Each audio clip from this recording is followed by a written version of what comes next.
ಅಂತ ನಾನು PSI ಎಲ್ಲ ಇಳಕಲ್ಲದ ನಮ್ಮ ಸಾರ್ವಜನಿಕರಲ್ಲಿ ಹಾಗೂ ಇಳಕಲ್ಲ ಆಜುಬಾಜು ಹಳ್ಳಿ ಇರ್ತಕ್ಕಂಥ ಎಲ್ಲ ಸಾರ್ವಜನಿಕರಲ್ಲಿ ನಾನು ತಿಳಿಯಪಡಿಸುವುದೇನೆಂದರೆ ಹಾಗೂ ಮನವಿ ಮಾಡಿಕೊಳ್ಳುವುದೇನಂತಂದರೆ ಇಲ್ಲಿ ಯಾವುದೇ ತರಹದನ್ನು ಕಳ್ಳರು ಬಂದಿಲ್ಲ, ಮಕ್ಕಳ ಕಳ್ಳರು ಇಲ್ಲ, ಯಾವುದೇ ಮಕ್ಕಳ ಕಳ್ಳರು ಮಾಡ್ಕೊಂಡು ಹೋಗ್ತಾರೆ ಅಂತೇಳಿ ನಿಮಗೆ ಸುಳ್ಳು ಸುದ್ದಿ ಬಂದಿದೆ. ಯಾವ ಮಕ್ಕಳ ಕಳ್ಳರೂ ಬಂದಿಲ್ಲ ಹಾಗೂ ಇಳಕಲ್ಲದಲ್ಲಿ ಅಂತ ಅನಾಹುತಗಳು ಯಾವೂ ಆಗಿಲ್ಲ. ಅದು ಮೊನ್ನೆ ಒಂದು ಯಾರೋ ಬುರುಗ ಹಾಕೊಂಡು ಬಂದಿದ್ರು ಅಂತಂದ್ರಲ್ಲ, ಅದನ್ನೆಲ್ಲ ವಿಚಾರಣೆ ಮಾಡಿದ್ದೀವಿ ನಾವು. ಅದ್ರ ಬಗ್ಗೆ ಅವನ ಮಕ್ಕಳ ಅಲ್ಲ, ಆಮೇಲೆ ಅದ್ರ ಬಗ್ಗೆ ನಾವು ಏನು ಕ್ರಮ ತೊಗೊಂಡಿದ್ದೀವಿ ಅದನ್ನು ಕ್ರಮ ತೊಗೊಂಡಿದ್ದೀವಿ. ಅವನ ಮುಂದೆ ನಾವು ಎಲ್ಲ ಕಡೆಯೂ ಹಿಸ್ಟ್ರಿ ತೆಗೆದಿದ್ದೀವಿ, ಎಲ್ಲದನ್ನು ಆಗೈತಿ. ಬಟ್ ಇದೇ ಬಾಜು ಹುಣಗುಂದ ತಾಲೂಕಿನ ವೀರಾಪುರ ಗ್ರಾಮದವನು ಅದು ಯಾವುದೇ ಮಕ್ಕಳ ಕಳ್ತನ ಮಾಡೋಕ್ಕೆ ಬಂದಿದ್ದಿಲ್ಲ. ಆಮೇಲೆ ಈಗಾದ್ರೂ ಇವತ್ತಾದ್ರೂ ಕೂಡ ಯಾರೋ ಮಕ್ಕಳ ಕಳ್ಳರು ಮಾಡ್ಕೊಂಡು ಹೋಗ್ತಾರೆ ಅಂತೇಳಿ ಅವಳಿಗೆ ಬಂದದ. ಬಟ್ ಯಾರೂ ಮಕ್ಕಳ ಕಳ್ಳರು ಬಂದಿಲ್ಲ. ಅದಕ್ಕೆ ಯಾರೂ ಆತಂಕ ಪಡೆಯೋದು ಅವಶ್ಯಕತೆ ಇಲ್ಲ.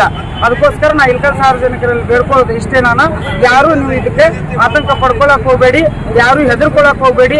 ಹಂಗೇನಾದರೂ ಪ್ರಾಬ್ಲಮ್ ಆಗ್ತಂತಂದ್ರೆ ನಾವು 24 ಅವರ್ಸನ್ನು ನಾವು ನಿಮ್ಮ ಸೇವೆ ಮಾಡಲಿಕ್ಕೆ ನಾನು ಸಿದ್ಧ ಇದ್ದೇನೆ. ಹಾಗೂ ನಾನಾಗಲಿ, ನಮ್ಮ ಸಿಬ್ಬಂದಿ ಆಗಲಿ, ನಮ್ಮ ಅಧಿಕಾರಿಗಳಾಗಲಿ ನಿಮ್ಮ ಜೊತೆಗಿರ್ತೀವಿ ಅಂತ. ಯಾವುದೂ ಅನಾಹುತ ಇಲ್ಲಿ ಇಳಕಲ್ಲಲ್ಲಿ ನಡೆದಿಲ್ಲ ಹಾಗೂ ಇನ್ನು ಮುಂದಾದರೂ ನಡೆಯೋದಿಲ್ಲ ಅಂತೇಳಿ ನಾನು ಈ ಸಂದರ್ಭದಲ್ಲಿ ಹೇಳೋಕ್ಕೆ ಇಷ್ಟಪಡ್ತೀನಿ. ನೀವು ಯಾರೂ ಗಾಬರಿ ಆಗಲಿಕ್ಕೆ ಹೋಗಬೇಡಿ. ಎಲ್ಲರಿಗೂ ನಮಸ್ಕಾರ.